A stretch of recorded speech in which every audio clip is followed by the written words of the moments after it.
போட்டித் தேர்வுக்கு தமிழ் படித்து தயாராகி கொண்டிருக்கும் மாணவர்கள் அனைவருக்கும் இனிய வணக்கங்கள். ஸோ நம்ம வந்து பார்த்தீங்கன்னா தமிழுடைய பாடத்திட்டங்கள் வந்து ஒவ்வொரு தலைப்பில் பார்த்துட்டு வரோம். அதில் இன்னைக்கு என்ன பார்க்க போகிறோம்னா சொல் இலக்கணம் அப்படிங்கிறதையும் அந்த சொல்லுடைய வகைகளில் வந்து பார்த்தீங்கன்னா என்னென்னலாம் இருக்குது அப்படிங்கிறதையும் பார்க்கலாம். ஃபஸ்ட்டு சொல் அப்படிங்கிறதுக்கான விளக்கங்கள் எல்லாமே ஆல்ரெடி வந்து பார்த்தீங்கன்னா முந்தைய வகுப்புலேயே கொடுத்தாச்சு. இப்போ இந்த சொல்லுடைய வகைகளை தான் பார்க்க போகிறோம். இந்த சொல்லை நம்ம எப்படி பிரிக்கலாம் அப்படின்னா 2 வகையாக பிரிக்கலாம். ஓகேவா? அப்போது சொல் அப்படிங்கிறது ஒன்று இலக்கிய வகை சொற்கள் அப்படிங்கிறது சொல்லலாம், ரெண்டாவது இலக்கணத்தில் பயன்படக்கூடிய சொற்கள் அப்படின்னு சொல்லிட்டு 2 பிரிவாக பிரிக்கலாம். அதில் இன்னைக்கு நம்ம என்ன பார்க்க போகிறோம் அப்படின்னா இலக்கிய வகை சொற்கள் அப்படிங்கிறது தான் பார்க்க போகிறோம். ஸோ இலக்கிய வகை சொற்கள் அப்படின்னா என்ன, இது வந்து பார்த்தீங்கன்னா எங்கெல்லாம் பயன்படுத்துகிறாங்க, இதனுடைய வகைகள் என்னென்ன இருக்குது அப்படிங்கிறத பார்க்கலாம். ஃபஸ்ட்டு இந்த இலக்கியம் அப்படிங்கிறது வந்து பார்த்தீங்கன்னா நமக்கு உருவானதுக்கு அப்புறம் அதில் வந்து பார்த்தீங்கன்னா ஒரு மொழி நடை பயன்படுத்தியிருப்பாங்க. அப்போது அந்த இலக்கியங்களில் எந்தெந்த சொற்கள்லாம் பயன்படுத்துகிறாங்களோ அதை தான் வந்து நம்ம என்னென்னு சொல்கிறோம்னா இலக்கிய வகை சொற்கள்னு பொதுவாக குறிப்பிட்டுறோம். அப்போ இதில் என்னென்ன வகைகள் இருக்குது அப்படின்னா மொத்தம் 4 வகைகள் வந்து பார்த்தீங்கன்னா இருக்குது. இயற் சொல் அப்படின்னு ஒன்று சொல்லுவாங்க, ரெண்டாவதாக திரி சொல், மூணாவதாக திசை சொல், நாலாவதாக வட சொல். இப்போ இந்த ஒவ்வொன்றுத்துக்கும் என்னென்ன விளக்கங்கள், அதுக்கான எடுத்துக்காட்டுகள் என்ன அப்படிங்கிறத பார்க்கலாம். ஸோ ஃபஸ்ட்டு என்ன சொல் அப்படிங்கிறத பார்க்க போகிறோம் அப்படின்னு சொல்லி பார்த்தோம்னா இயற் சொல் அப்படிங்கிறது தான் பார்க்க போகிறோம். பேர்லேயே வந்துருச்சு இயற் சொல் அப்படின்னு சொல்லி சொல்கிறாங்க. அப்படின்னா என்ன அர்த்தங்க அப்படின்னா இயற் சொல்னா என்ன மீனிங், இயல்னு ஒன்று தெரியும், அதுனா என்ன அப்படின்னா இயல்பானதுன்னு அர்த்தம், வேற எதுவுமே இல்லை. அதாவது இயல்பானதுன்னா நடைமுறையில் இருக்கக்கூடிய அனைவருக்கும் எளிமையாக பொருள் விளங்கக்கூடிய வகையில் அமையக்கூடிய சொல்லுக்கு பேர் தான் வந்து பார்த்தீங்கன்னா என்ன அர்த்தம், இயற் சொல் அப்படின்னு அர்த்தம். இன்னும் எளிமையாக சொல்லணும்னா படித்தவர்கள் படிக்காதவர்கள் அப்படின்னு சொல்லிட்டு பாகுபாடு இல்லாமல் எல்லாருக்கும் வந்து பார்த்தீங்கன்னா புரியக்கூடிய சொல்லுக்கு பேர் தான் என்னன்னு சொல்லுவாங்கன்னா இயற் சொல் அப்படிங்கிறத சொல்லுவாங்க. அப்போ இந்த மாதிரியான சொற்களை நீங்க அப்படியே உச்சரிச்சு பாருங்க. இங்க கொடுக்கப்பட்டிருக்க எடுத்துக்காட்டுகளை பாருங்க. கடல் அப்படின்னு சொல்லி சொல்றோம், நடந்தான் அப்படின்னு சொல்லி சொல்றோம். அடுத்தது இதுல வந்து பார்த்தீங்கன்னா அவனை, மாநகர் இப்படி சொன்னோம்னா எல்லாருக்குமே புரிஞ்சிடும் இந்த மாதிரியான பொருள் என்ன அப்படிங்கிறது, என்ன சொல்ல வராங்க அப்படிங்கிறது தெரிஞ்சிடும். அப்போ இதை நம்ம வந்து பார்த்தீங்கன்னா இந்த சொற்கள்லயே நம்ம 4 வகையா பிரிக்க முடியும். பெயரை குறிக்கக்கூடிய சொற்கள், வினையை குறிக்கக்கூடிய சொற்கள், அடுத்தது வந்து பார்த்தீங்கன்னா இடைச்சொல்லா வந்து அதாவது ஒரு சொல்லோட வந்து பார்த்தீங்கன்னா சேரக்கூடிய சொல்ல தான் வந்து பார்த்தீங்கன்னா இடையில வந்து சேர்ந்தா இடைச்சொல்ல சொல்லுவோம். அடுத்தது உரிச்சொல் அப்படிங்கிறது, அதாவது மிகைப்படுத்தக்கூடிய சொல்லுக்கு பேர் உரிச்சொல்லு சொல்லுவோம். இந்த மாதிரி நம்ம 4 வகையாவே வந்து பார்த்தீங்கன்னா இதை பிரிக்கலாம். ஓகேவா? பெயரை குறிக்கக்கூடிய சொற்கள் எதெல்லாம் பெயரை வந்து பார்த்தீங்கன்னா இயல்பா குறிக்குமோ அதெல்லாம் பெயர் இயற் சொல்னு சொல்லுவோம். மண், பொன், கடல், நிலம், மரம், மனிதன், இது எல்லாமே வந்து பார்த்தீங்கன்னா பெயரை குறிக்கக்கூடியதா இருக்கா. அதே போல இந்த சொற்கள் எல்லாருக்குமே புரியுற மாதிரியும் இருக்கு, அதனால பெயர் இயற் சொல் அப்படின்னு சொல்லணும். அடுத்தது பாருங்க, நடந்தான் வந்தான், இதுக்கு பேரு வினை இயற் சொல் அப்படின்னு சொல்லி சொல்றாங்க. வினைனா செயல். அப்போ அந்த ஒருவர் என்ன செய்யறாங்க அப்படிங்கிறத வந்து பாத்தீங்கன்னா நம்ம குறிப்பிட்டு சொன்னோம்னா அதுக்கு பேர் தான் வினைச்சொல் அப்படின்னு அர்த்தம். இப்ப நடந்தான் அப்படிங்கிறதுல நட அப்படிங்கிறதையும் வந்தான்ல வா அப்படிங்கிறதையும் ஒருவர் செய்யக்கூடிய செயலா அமையுது. ஆனா அந்த சொல்லும் வந்து பார்த்தா எல்லாருக்கும் விளங்கக்கூடியதா இருக்கிறதால நம்ம என்னன்னு சொல்றோம்னா வினை இயற் சொல் அப்படின்னு சொல்லி சொல்றோம். அதே போல இங்க அவன் அப்படிங்கிற ஒரு சொல்லோட ஐ அப்படிங்கிற ஒரு இடையில வந்து பார்த்தா ஒரு எழுத்து போய் சேருது.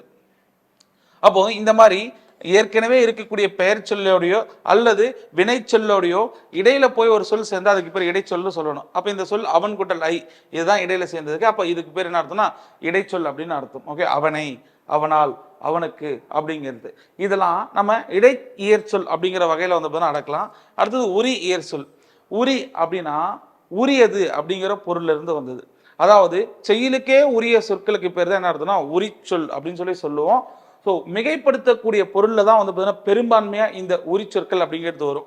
இப்ப நகர் அப்படிங்கிறது நமக்கு தெரியும், ஆனா அந்த நகரங்கள்லயே பெரிய ஊரை வந்து என்னன்னு சொல்லுவாங்கன்னா மாநகர் அப்படின்னு சொல்லி சொல்லுவாங்க. ஓகே, தவம் அப்படின்னு சொல்லி ஒரு சொல் இருக்கு அப்படின்னு வச்சுங்க. அப்போ இதுவும் கூட மா அப்படிங்கிறது சேர்க்கறது மூலியமா மாதவம் அப்படின்னா பெருந்தவம் அப்படிங்கிற ஒரு பொருள் தருது. அப்போ மிகைப்படுத்துதல். இந்த இடத்துல நல்லா தெரிஞ்சுக்க வேண்டியது, மாங்கிற சொல்லுதான் எல்லாருக்கும் இயல்பா பொருள் விளையும். வேற வரக்கூடிய உரிச்சொற்கள்லாம் வந்து பார்த்தீங்கன்னா நமக்கு என்னவா வரும் அப்படின்னா இந்த வகைக்கு கீழே வராது. அது வந்து பார்த்தீங்கன்னா திரிசொல் அப்படிங்கிறதுக்கு கீழே தான் வரும். மா மட்டும்தான் நமக்கு இந்த உரி சொற்கள்ல வந்து பார்த்தீங்கன்னா எல்லாருக்கும் புரியக்கூடிய இயற் சொல்லா வரும். அப்போ உரி இயற் சொல்ல மா மட்டும்தான் வரும் அப்படிங்கிறது நல்லா தெரிஞ்சுக்க. அப்போ இயற் சொல்னா அதனுடைய விளக்கம் என்னன்னா இயல்பா எல்லாருக்கும் புரியும். நம்ம வந்து பார்த்தீங்கன்னா இலக்கண வகையில் இருக்கக்கூடிய சொல் அடிப்படையில் இதை 4ஆ பிரிச்சு நம்ம சொல்றோம். அடுத்து ரெண்டாவதா வந்து பார்த்தீங்கன்னா திரிசொல் அப்படின்னு சொல்லிட்டு ஒன்று இருக்குங்க. அது என்ன திரிசொல் அப்படின்னா நல்லா புரிஞ்சுக்க வேண்டியது. ஸோ இயல்பான சொல் வந்து எல்லாருக்கும் புரிஞ்சிடும். ஆனால் திரிசொல் அப்படிங்கிறது புரிஞ்சுக்கணும்னா படித்தவங்களுக்கு மட்டும்தான் வந்து பார்த்தீங்கன்னா புரியும். அதுவே இன்னும் சில சொற்கள் வந்து பார்த்தீங்கன்னா ரொம்ப கடினமாக இருக்கும். படித்தவங்களுக்கே வந்து பார்த்தீங்கன்னா பொருள் புரியாத மாதிரி இருக்கும். அந்த மாதிரியான சொல்லுக்கு பேர்லாம் என்ன அர்த்தம்னா திரிசொல் அப்படின்னு சொல்லி அர்த்தம். அதுதான் கற்றவர்களுக்கு மட்டுமே பொருள் வந்து பார்த்தீங்கன்னா விளங்கும். மீதி பேருக்கெல்லாம் வந்து பார்த்தீங்கன்னா என்ன பண்ணாது, பொருள் புரியாது. அது மறுபடியும் சொல்லி கொடுத்தாதான் நமக்கு வந்து பார்த்தீங்கன்னா புரியும். அப்போ இயல்பா நடைமுறையில் இல்லாம இலக்கியங்கள் அதிகமா பயின்று வரக்கூடிய சொல் அப்படின்னு சொல்லி கேட்டாலும் நம்ம இந்த திரிசொல் அப்படிங்கிறத வந்து பார்த்தீங்கன்னா சொல்லணும். ஸோ அப்போ இந்த திரிசொல்ல எக்ஸாம்பிள் பாருங்க. கடல் அப்படின்னு சொன்னா இயற் சொல். ஏன்னா கடல்ங்கிறது எல்லாருக்குமே புரிஞ்சிடும். ஆனா ஆழி, முன்னீர், பவ்வம், பறவை, சமுத்திரம் இப்படிங்கிற சொற்கள்லாம் வந்து பார்த்தீங்கன்னா நமக்கு என்ன அப்படின்னா ரொம்ப அரிதினம் அரிதா பயன்படுத்துறோம். அப்ப நிறைய பேருக்கு இதுக்கு வந்து பொருள் தெரியாது. இப்ப எக்ஸாம்பிள் வந்து பார்த்தீங்கன்னா முன்னீர்னு சொல்லிட்டீங்க, முன்னீர் வழக்கம் மகளோடு இல்லை அப்படின்னு சொல்றேன்னு வச்சுங்க. அப்ப அதுக்கு வந்து பார்த்தீங்கன்னா என்ன பொருள் அப்படிங்கிறது நிறைய பேருக்கு தெரியாது. அப்ப அந்த முன்னீர்ங்கிற சொல்லி எதை குறிக்குதுங்கிறது நமக்கு தெரியணும். அப்போ அதுக்கு வந்து பார்த்தீங்கன்னா இன்னொரு பொருள் என்ன அப்படிங்கிறத ஆராய்ச்சி பண்ணணும். இந்த வேலைகள்லாம் யாரு செய்வாங்க அப்படின்னு சொல்லி பார்த்தோம்னா படிச்சவங்க தான் செய்வாங்க. அதனால ஸோ இதுக்கு பேரு திரிசொல் அப்படின்னு அர்த்தம். ஓகே, அப்போ எந்த மாதிரியான சொற்கள்லாம் இருக்குன்னு பாருங்க. ஒரு பக்கம் வந்து பார்த்தீங்கன்னா இங்க நமக்கு என்ன கொடுத்துருக்காங்கன்னா இயற் சொல் கொடுத்துருக்காங்க. அதுவே அதுக்கு திரிசொல் சொல்றாங்க. இப்போ எக்ஸாம்பிள் வலி அப்படின்னு சொல்லி சொல்றோம்னு வச்சுங்க. வலிங்கிறது என்னன்னு சொல்லுவோம் அப்படின்னு சொல்லி பார்த்தோம்னா இது வந்து இலக்கியங்கள்ல பயன்படுத்துறோம். ஆனா வலியை வந்து பார்த்தீங்கன்னா இயல்பா சொல்லணும்னா காற்று அப்படின்னு சொல்லுவோம். இப்போ காற்றுங்கிறது எல்லாருக்கும் புரியுமா, வலின்னு சொன்னா எல்லாருக்கும் புரியுமா அப்படிங்கிறது நமக்கு தெரியணும். அதுவே நம்ம என்ன சொல்லுவோம், இதைய வங்குள் அப்படிங்கிற சொல்லலாம். ஓகேவா, வங்குள் அப்படிங்கிற சொல்லும் வந்து நமக்கு எதை தான் குறிக்கும் அப்படின்னா காற்று தான் குறிக்கும். அப்ப நல்லா புரிஞ்சுங்க, வங்குள் வலி இது ரெண்டும் காற்றுங்கிற ஒரே பொருள் தான் தருது. ஆனா இது படிச்சவங்க மட்டும்தான் வந்து பயன்படுத்துறாங்க. காற்றுங்கிறத இயல்பா எல்லாருமே பயன்படுத்துறாங்க. இங்க நகம் அப்படிங்கிறது, நகம்னு சொன்னா எல்லாருக்கும் புரிஞ்சிடும். அதனால இது இயற் சொல். அதுவே உகிர் அப்படிங்கிறது வந்து பார்த்தீங்கன்னா நமக்கு இப்போ கூட கேள்விகள்ல கேட்டிருப்பாங்க. உகிர் சுற்று அப்படிங்கிறத கேட்டிருப்பாங்க. அதான் நகைச்சுற்று அப்படின்னு சொல்லுவாங்க. அப்போ உகிர் என்பது நகத்தை குறிக்கக்கூடிய ஒரு திரிசொல்லா அமைஞ்சிருக்குது.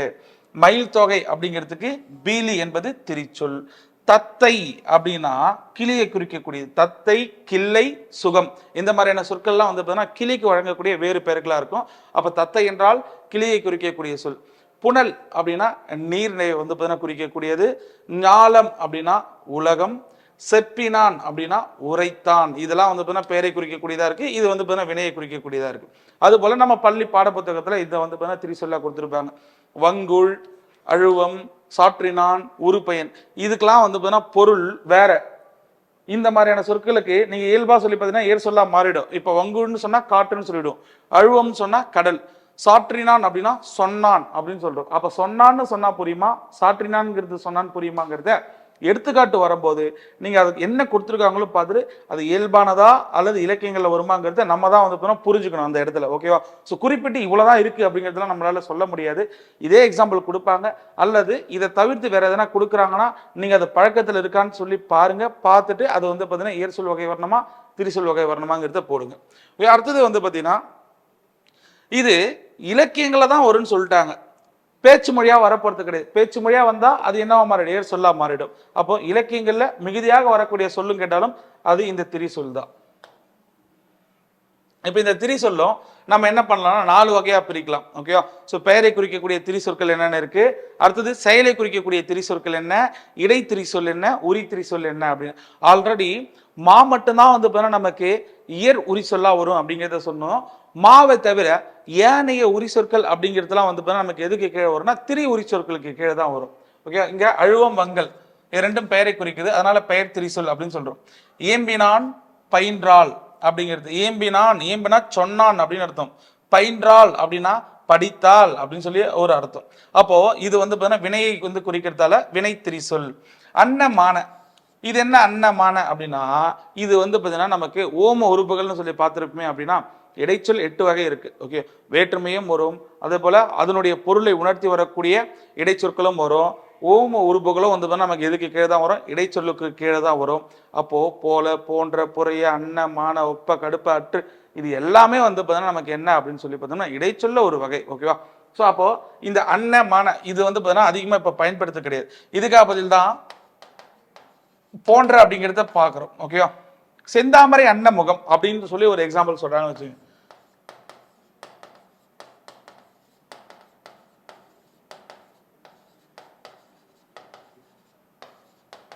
அப்படின்னா இதுக்கு என்ன பொருள் வரும்? செந்தாமரை, சிவந்த தாமரை போன்ற முகம் அப்படிங்கிற ஒரு பொருள் வந்து பார்த்தீங்கன்னா கொடுக்குது. ஓகேவா? ஸோ அப்போ இந்த மாதிரியான சொல்லு நமக்கு என்ன வரணும்னா இடைத்திரி சொல் அப்படிங்கிற வகைக்கு கீழே வரணும். அடுத்து கூர் கழி, இது ரெண்டுமே மிகுதிங்கிற பொருள்ல வந்து பார்த்தீங்கன்னா தரக்கூடியது. அப்போ இது வந்து பார்த்தீங்கன்னா நம்ம அதிகமாக பயன்படுத்திருக்கோமானா அதிகமாக பயன்படுத்தல. அதனால உரி திரி சொல். நல்லா புரிஞ்சுங்க. இந்த உரி சொல் அப்படிங்கிறதுல மா தவிர ஏன எது வந்தாலும் நம்ம என்னன்னு சொல்லலாம் அப்படின்னு சொல்லி பார்த்தோம்னா திரிசொல், அதாவது உரி திரிசொல் அப்படிங்கிற வகையில வந்து பார்த்தா குறிப்பிடலாம். அடுத்தது இன்னும் சில எடுத்துக்காட்டுகள் பாருங்க. இங்க எயில் அப்படின்னா மதில்ங்க. ஓகேவா? ஸோ நல்குறவு அப்படிங்கிறது வறுமை, கழை அப்படிங்கிற சொல்லுக்கு மூங்கில், கிழமை அப்படின்னா உரிமை, மடி என்றால் சோம்பல். இந்த இடத்துலயும் வந்து பார்த்தீங்கன்னா நிறைய நம்ம என்ன கொடுத்துருக்கோம் அப்படின்னு சொல்லி பார்த்தோம்னா திரிசொற்கள் அப்படிங்கிறத கொடுத்துருக்கோம். அடுத்தது இந்த திரிசொல்லியே ரொம்ப முக்கியமான ஒரு விஷயம் இருக்கு. அது என்ன அப்படின்னு சொல்லி பார்த்தோம்னா ஒரு சொல் பல பொருள்ல வரக்கூடிய திரிசொல் அப்படின்னு இருக்கு, பல சொற்கள் சேர்ந்து வந்து ஒரே பொருளை தரக்கூடிய திரிசொல் அப்படிங்கிறது இருக்கு. இது வந்து பார்த்தீங்கன்னா கொஸ்டின்ல கேட்பாங்க. ஒரு சொல் பல பொருள் குறித்தனவும் அல்லது பல சொற்கள் சேர்ந்து வந்து அல்லது பல பொருட்கள் வந்து ஒரே பொருளை தருவோம் எவை அப்படின்னு சொல்லிட்டு கேட்பாங்க. இந்த இடத்துல நல்லா நோட் பண்ணிங்க. ஒரு பொருள் குறித்த பல திரிசொற்கள், பல பொருள் குறித்த ஒரு திரிசொல் அப்படிங்கிறது. இப்போ எக்ஸாம்பிள் இந்த இதெல்லாம் பாருங்க. வங்கம், அம்பி, நாவாய் இது எல்லாமே கடல்ல ஓடக்கூடிய பெரிய கப்பலை தான் வந்து பார்த்தீங்கன்னா குறிக்கும். ஓகே, அப்போ இதுக்கு எல்லாத்துக்கும் ஒரே பொருள் தான் கப்பல் அப்படிங்கிற ஒரே பொருள். அதுவே இதழ் அப்படிங்கிற சொல்லி பாருங்க. இதழ் அப்படிங்கிறதுக்கு பூவோடைய இதழ்னு சொல்லலாம், உதடு அப்படிங்கிறது சொல்லலாம், கண்ணிமை, பனை ஏடு, பனை இதழ்னு சொல்றோம். அடுத்து 4 இதழ். அப்போ இதழ் அப்படிங்கிற ஒரு சொல்லுக்கு இந்த மாதிரி பல விதமான பொருட்கள் இருக்கு. ஆவி அப்படின்னு சொல்றோம். ஆவினா என்ன அர்த்தம்? நம்ம வந்து பாத்தீங்கன்னா நீராவி, நீர் வந்து பாத்தீங்கன்னா கொதிக்கிறத நீராவின்னு சொல்றோம். அது போல வந்து பாத்தீங்கன்னா பேயையும் நம்ம என்னன்னு சொல்லுவோம், ஆன்மாவையும் வந்து பாத்தீங்கன்னா ஆவி அப்படின்னு தான் வந்து குறிப்பிடும். ஓகேவா? அப்போ படி அப்படின்னு சொல்றேன்னு வச்சுங்க. படிக்கு வந்து பாத்தீங்கன்னா என்னெல்லாம் பொருள் இருக்கு அப்படின்னா படினா வீட்டுடைய படி அப்படின்னு சொல்லலாம், அல்லது நமக்கு வந்து பாத்தீங்கன்னா படித்தல் அப்படிங்கிற செயலை குறிப்பிடத்தையும் வந்து பாத்தீங்கன்னா குறிப்பிடலாம். ஆறு என்னென்ன பொருள்லாம் இருக்கு அப்படின்னா ஆறு அப்படிங்கிறத வந்து பார்த்தீங்கன்னா நம்ம வழி அப்படிங்கிறதையும் சொல்லலாம், ஆறுங்கிற ஒரு எண்ணையும் சொல்லலாம்.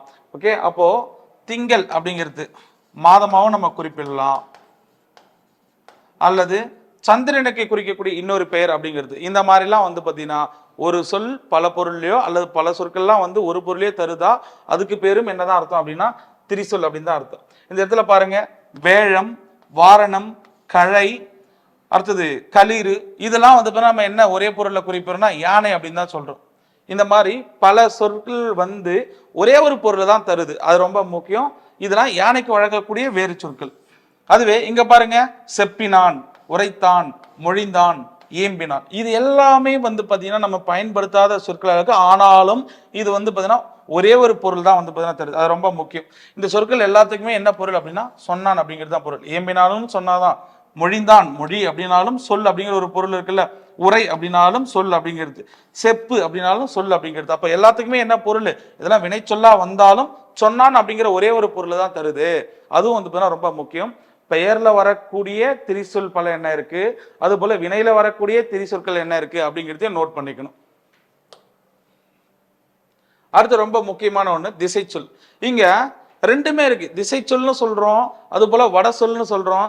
ரெண்டுமே திசை தானே குறிப்பிடுது. அப்ப ஏன் வட சொல்ல வந்து தனியா வச்சிருக்கீங்க?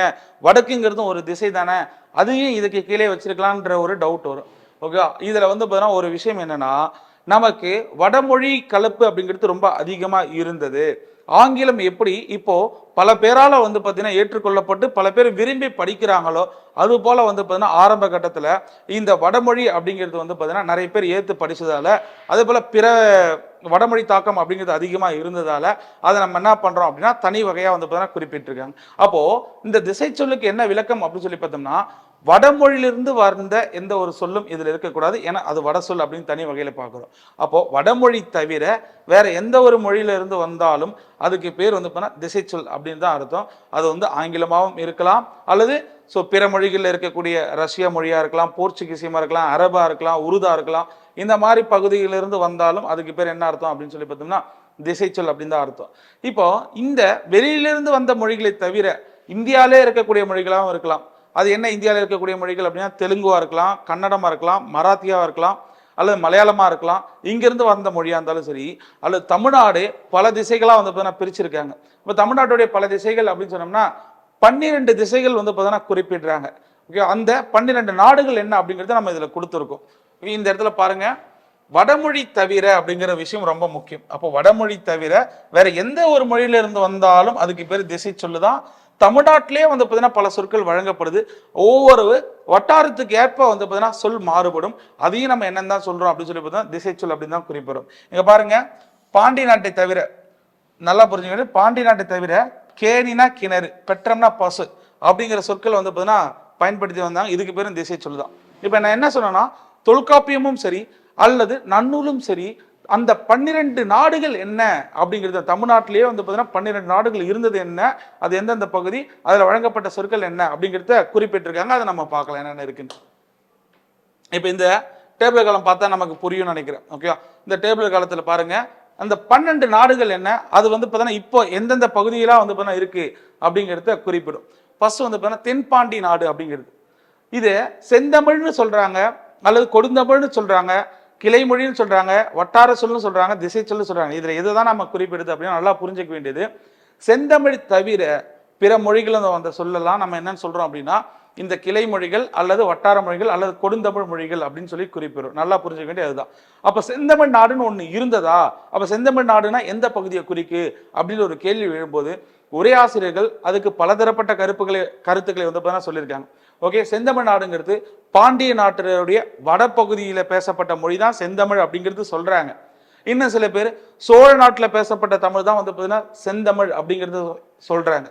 ஆனாலும் நிறைய உரையாசிரியர்கள் என்ன சொல்றாங்க அப்படின்னா செந்தமிழ் அப்படிங்கிறது எழுத்து மொழியாக தான் இருந்திருக்குது, அது பேச்சு மொழியா வந்து பார்த்தீங்கன்னா இல்லை. அப்போ செந்தமிழ் நாடுங்கிறதே கிடையாது, தூய தமிழில் பேசுறது தான் செந்தமிழ் அப்படிங்கிறதையும் வந்து பார்த்தீங்கன்னா குறிப்பிடுறாங்க. அப்போ நல்லா புரிஞ்சிக்க வேண்டியது, செந்தமிழ் கொடுந்தமிழ் ஆக்சுவலாக வந்து பார்த்தீங்கன்னா திசை சொல்லுங்கிறது தொல்காப்பியம் குறிப்பிடுது. அதுவே அந்த திசை சொல்ல தமிழ்நாட்டிலேயே வந்து பார்த்தீங்கன்னா பிற பகுதியில் பேசக்கூடிய சொற்கள்ல திசை சொல் வகையில் அடங்குது இல்லை, அதுக்கு கொடுந்தமிழ் அப்படிங்கிற பேரை நன்னூல் சொல்லுது. நல்லா புரிஞ்சுங்க, கிளைமொழி தான் கொடுந்தமிழ் அப்படின்னு சொல்லக்கூடியது. அந்த செந்தமிழ்ல இருந்து மாறி நம்ம வழங்கக்கூடிய சொல்லுக்கு பேர் வந்து பார்த்தீங்கன்னா கொடுந்தமிழ்னு சொல்றாங்க. அப்ப என்னென்ன நாடு எந்தெந்த பகுதிகள் சொல்லி பாருங்க. தென்பாண்டி நாடு அப்படிங்கிற நாடு அது எந்த பகுதியை குறிக்குதுன்னா திருநெல்வேலி பகுதியை குறிக்குது. அங்க பேசப்பட்ட கிளைமொழி தான் வந்து பார்த்தீங்கன்னா பெற்றம் அப்படின்னு சொல்லக்கூடியது. அந்த பெற்றத்துக்கு வந்து பார்த்தீங்கன்னா செந்தமிழ் சொல் என்னன்னா ஆ அல்லது பசு அப்படிங்கிறது. ரெண்டாவது சொன்றி, இது வந்து பார்த்தீங்கன்னா ஒரு அந்த பகுதியில் பேசப்பட்ட ஒரு கிளைமொழியா இருக்குது. அதாவது நல்லா புரிஞ்சுக்கணும், திசை சொல் அப்படிங்கிறது நமக்கு கிளைமொழின்னு சொல்லலாம், கொடுந்தமிழ்னு சொல்லி குறிப்பிடலாம், அல்லது அந்த வட்டாரத்தில் பேசப்பட்ட மொழின்னு சொல்லி குறிப்பிடலாம். அப்ப சொன்றிக்கு என்ன பேரு செந்தமிழ் அப்படின்னா சோறு அப்படிங்கிறது தான் வந்து அதுக்கு சரியான தமிழ் சொல். அடுத்து ரெண்டாவது நாடு குட்டநாடு.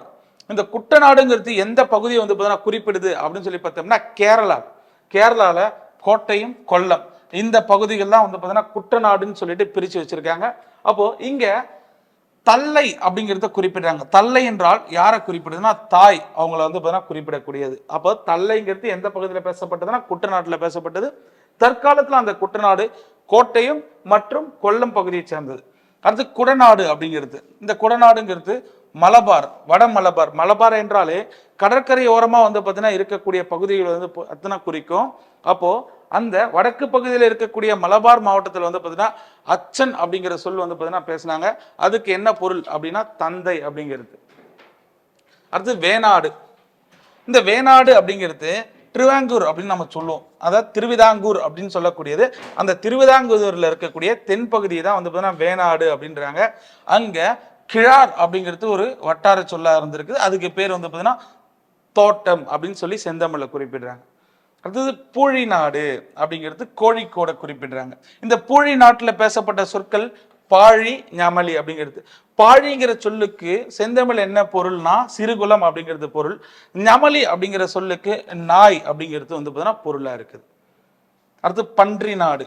இந்த பன்றி நாடுனா பழனிமலை அந்த மலைத்தொடரில் அந்த சுற்று வட்டாரத்தில் இருக்கக்கூடிய பகுதிகள் எல்லாமே வந்து பார்த்தீங்கன்னா பன்றி நாடுன்னு சொல்லுவாங்க. அங்கே சை அப்படிங்கிறத வந்து பார்த்தீங்கன்னா குறிப்பிடுவாங்க. சை என்றால் வயல் அப்படிங்கிறது அர்த்தம். நாலடியார்லுமே வந்து பார்த்தீங்கன்னா செய் விளைக்கும் அப்படின்னு சொல்லுவாங்க. வயலை விளைக்கக்கூடியது அப்படின்னு சொல்லிட்டு ஒரு பொருள் உண்டு. அப்போ செய் அப்படிங்கிறது வயலை குறிக்கக்கூடியது. இது எந்த நாடுனா பன்றி நாடு, அதாவது பழனிமலை சுற்றிலும் இருக்கக்கூடிய பகுதி. அது இங்க பாருங்க அருவா நாடு அப்படிங்கிறது. இந்த அருவா நாடுலயே ரெண்டு இருக்குங்க. ஓகேவா? அருவா நாடு, அருவா வடதலை நாடுன்னு சொல்லக்கூடியது. அது என்ன அருவா நாடு அப்படின்னா, அதாவது ஆந்திரா தெலுங்கு மொழி பேசக்கூடிய மக்கள் வந்து பார்த்தீங்கன்னா அங்கே இருக்கக்கூடிய எல்லை ஓரத்தில் இருக்க தமிழர்களை எப்படி குறிப்பிட்டாங்கன்னா அருவர் அப்படின்னு சொல்லி குறிப்பிட்டாங்க.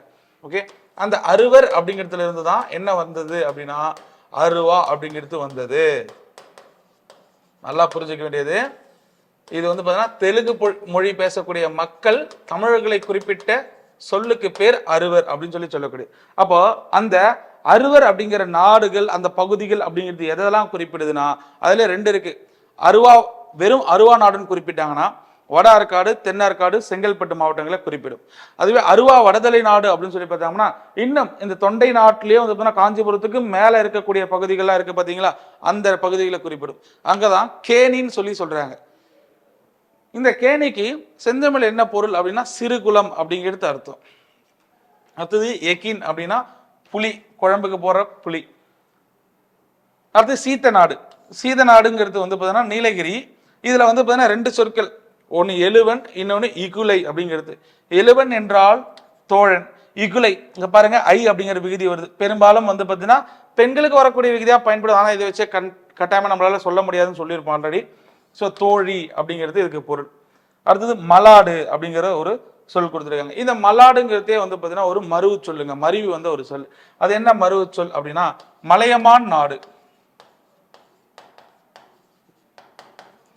இந்த மலையமான் நாடு தான் வந்து பார்த்தீங்கன்னா மருவி மலாடு அப்படின்னு வந்தது. இந்த மலாடு அப்படிங்கிறது எந்த பகுதினா திருக்கோவிலூர். நமக்கு வந்து பார்த்தீங்கன்னா கடையெழு வள்ளல்கள் இருக்கக்கூடிய ஒருத்தர் வந்து பார்த்தீங்கன்னா ஆட்சி செஞ்சிருப்பாரு. அந்த திருக்கோவிலூர் சூழ்ந்த பகுதி தான் மலாடு. இங்கேயும் இகுலை என்றால் தோழி என்ற பொருள்ல வந்து பார்த்தீங்கன்னா சொல் பயன்படுத்தியிருக்காங்க. அது புனல் நாடு. புனல் நாடுனா நீர்வளம் மிக்க நாடு. புனல் என்றாலே நீர்னு நமக்கு தெரியும். அப்போ நீர்வளம் மிக்க நெற்பயிர்கள் அதிகமாக வளரக்கூடிய அல்லது விவசாயம் வந்து பார்த்தீங்கன்னா சிறந்து விளங்கக்கூடிய பகுதியாக இருந்த நாடு எதுனா சோழ நாடு. அதான் புனல் நாடுன்னு குறிப்பிடக்கூடியது. பெரிய புராணத்தில் நம்ம பார்த்துருப்போம். அங்கே வந்து பார்த்தீங்கன்னா சோழ நாட்டுடைய வளங்கள் என்னென்ன இருக்கு அப்படிங்கிறத பற்றி குறிப்பிட்டிருப்பாங்க. அங்கே ஆய் அப்படின்னு சொல்றாங்க. ஆய் என்றால் தாயை வந்து பார்த்தீங்கன்னா குறிப்பிடக்கூடியது. இதுதான் வந்து பார்த்தீங்கன்னா ஒவ்வொரு வட்டாரத்திலும் பேசக்கூடிய மொழிகள். இது போல நமக்கு வந்து பார்த்தீங்கன்னா பிற மொழிகள் இருந்து இப்ப சக்கரம் அல்லது சாவி அல்லது பண்டிகை, வாடகை, இந்த மாதிரியான சொற்கள்லாம் வந்து பார்த்தீங்கன்னா பிற மொழிகள் இருந்து இங்க வந்திருக்கோம். அதுக்கும் வந்து பார்த்தீங்கன்னா நம்ம என்ன தெரிஞ்சுக்கணும், தமிழாக்கம் என்ன அப்படிங்கிறத தெரிஞ்சுக்கணும். அடுத்ததா கடைசியா வந்து பார்த்தீங்கன்னா என்ன சொல் அப்படின்னு சொல்லி பார்த்தீங்கன்னா திசை சொல் அப்படி வட சொல் அப்படிங்கிறது. திசை சொல் இப்பதான் பார்த்தோம். ஸோ வட சொல் அப்படிங்கிறத பார்க்க போறோம்.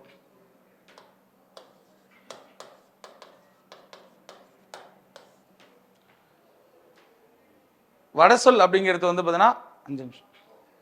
வடமொழியிலிருந்து, வடமொழிங்கிற சமஸ்கிருதம் அப்படிங்கிறது, ஆனால் ஆக்சுவலாக சமஸ்கிருதம் என்பது பாலி, பிராகிருதம் இதெல்லாம் சேர்ந்து சொல்லப்பட்ட மொழி தான் வந்து பார்த்தீங்கன்னா வடமொழின்னு சொல்லுவோம். அந்த மொழியிலேருந்து தமிழ் என்னென்ன சொல்லலாம் வந்து பார்த்தீங்கன்னா கலந்து இருக்குதோ அதுதான் வட சொல் அப்படிங்கிறது. ஆல்ரெடி இது ஏன் தனியாக பார்க்கணும் அப்படிங்கிறதுக்கான விளக்கத்தையும் சொல்லியிருப்போம். ஸோ மணி பிரவாள நடை அப்படிங்கிறது வந்து நிறைய வந்து பார்த்தீங்கன்னா அந்த வடமொழியுடைய தாக்கத்தை இங்கே இருக்கிறவங்க ஏற்றுக்கொள்ளும் போது அப்போ அந்த வடசொல் கலப்பு அப்படிங்கிறது ரொம்ப அதிகமாயிடுச்சு. அப்போ இந்த வடமொழியில் இருக்கிறத தான் வந்து பார்த்தீங்கன்னா வடமொழியில் என்ன சொல்றாங்களோ அதே சொல்ல வந்து இங்க பயன்படுத்துறோம். அதை தமிழாக்கம் செஞ்சும் பயன்படுத்துறோம். அப்போ ரெண்டு விதமா இதை நம்ம பிரிக்கலாம்.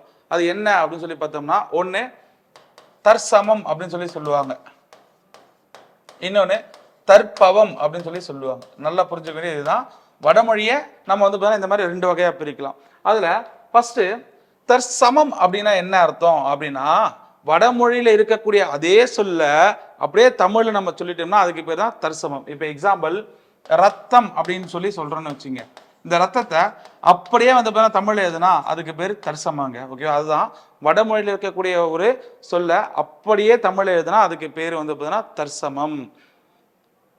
நீங்க பாருங்க எக்ஸாம்பிள், இப்ப கமலம் அப்படின்னு சொல்றோம், விஷம், புஷ்பம், அர்ச்சனை, சுதந்திரம், விவாகம் இதெல்லாம் வந்து பார்த்தீங்கன்னா நமக்கு அப்படியே வடமொழி சொல்லி இது அப்படியே தமிழில் எழுதுறீங்க தற்சமம். இல்லை நான் வந்து பார்த்தீங்கன்னா அந்த வடமொழியை நீக்கிட்டு அதில் வந்து பார்த்தீங்கன்னா இருக்கக்கூடிய வட சொல்லியோ வட எழுத்தையோ அல்லது அந்த மொத்த சொல்லியோ நீக்கிறேன் அப்படின்னா அதுக்கு பேர் தற்பவம் அப்படின்னு அர்த்தம். நல்லா புரிஞ்சுக்க வேண்டியது அதுதான். அப்போ கமலம் அப்படிங்கிறதுக்கு தமிழ் என்ன? தாமரை. விஷம்ங்கிறத இந்த எழுத்தை மட்டும் நீக்கலாம், விடம் அப்படின்னு சொல்லலாம். ஷாக்கு பதிலாக டா போடலாம், அல்லது நஞ்சு அப்படின்னு கூட எழுதலாம். அப்போ இதுக்கு பேர் என்னன்னா தற்பவம் அப்படின்னு அர்த்தம். புஷ்பம் இஷ்ட மட்டும் நீக்கி புட்பம், அது இன்னும் தமிழ்ல சொல்லலாம் மலர் அப்படின்றத சொல்லலாம். அர்ச்சனைங்கிறதுக்கு மலரிட்டு வழிபடுதல். சுதந்திரம் அப்படிங்கிற சொல்லுக்கு விடுதலை. விவாகம் என்றால் திருமணம் அப்படிங்கிறதுலாம். இப்போ புண்ணியம், பாவம், கமலம், உருவம் இது எல்லாமே வந்து நமக்கு என்ன சொல்லு அப்படின்னா வடமொழியிலிருந்து வந்த சொல்லுதான். இதுக்கு தமிழ்ல என்ன வரணும் அப்படிங்கிறதையும் தமிழ் பெயரா அதாவது தற்பவத்தில் எப்படி குறிப்பிடுங்கிறதையும் உங்களுக்கு தெரிஞ்சா நீங்க கமெண்ட்ல சொல்லுங்க. ஓகேவா? ஸோ இதெல்லாம் வடமொழி சொல்லுன்னு சொல்லிட்டேன். இதுக்கு தூய தமிழ்ல அல்லது தற்பவமா எப்படி மாத்தி எழுதுவீங்கிறத சொல்லுங்க. இந்த கமலம் விட்டுருங்க, மீதி இருக்கக்கூடிய மூணுத்துக்கு சொல்லுங்க. ஏன்னா கமலம்ங்கிறது ஆல்ரெடி இங்க கொடுத்தாச்சு. அடுத்தது தற்பவம். இங்க பாருங்க, இங்க இருக்கக்கூடிய ஜா அப்படிங்கிறத வந்து என்ன பண்றாங்க? சா அப்படின்னு எழுதுறாங்க. இங்க ஷான்னு வருது, அதை நார்மல் சாவா மாத்துறாங்க. வருஷம்லயும் வருடம் அப்படிங்கிறது. தேகம் காவா மாத்துறாங்க இந்த எழுத்துக்கு பதில், வடமொழி எழுத்துக்கு பதில். பக்ஷி அப்படின்னா பச்சி அப்படின்றது. அப்போ நல்லா புரிஞ்சுக்க வேண்டியதுதான், வடமொழி தாக்கம் அதிகமா இருக்கக்கூடிய எழுத்துக்கள் என்னன்னா இந்த 5 எழுத்துக்கள் அப்படிங்கிறது. இந்த 5 எழுத்துக்களை நீக்கி அதுக்காகப்படி தமிழ் எழுத்தாவும் மாற்றலாம், அல்லது அந்த மொத்த சொல்லியும் வந்து பார்த்தீங்கன்னா மாற்றி நம்ம என்ன பண்ணலாம்? தமிழ் படுத்தலாம். இன்னும் சில விஷயங்கள் வந்து பார்த்தீங்கன்னா என்னன்னா, ரத்தம் அப்படிங்கிறதுக்கு சரியான தற்பவம் என்ன வரணும் அப்படிங்கிறத சொல்லுங்க. அடுத்தது வருஷம்ங்கிறதுக்கு சரியான தமிழ் சொல் என்ன வரணும்? ராமன், லக்ஷ்மி, லட்சுமணன் இந்த மாதிரியான வட சொல்லுக்கலாம் என்ன தமிழாக்கம் அப்படிங்கிறத வந்து பார்த்தீங்கன்னா கமெண்ட்ல சொல்லுங்க. இதுக்கு முன்னாடி ஒரு 3 சொல்லியிருப்பேன், அதுவும் என்னங்கிறத சொல்லுங்க. சப்போஸ் தெரியல நீங்க கட்டாயமா தெரிஞ்சு கமெண்ட் பண்ணி வச்சுங்க. ஓகேவா? ஸோ மேற்கொண்டு வந்து பார்த்தீங்கன்னா அடுத்த வகுப்புல அடுத்தடுத்த டாபிக் அப்படிங்கிறத பார்க்கலாம். நன்றி, வணக்கங்கள்.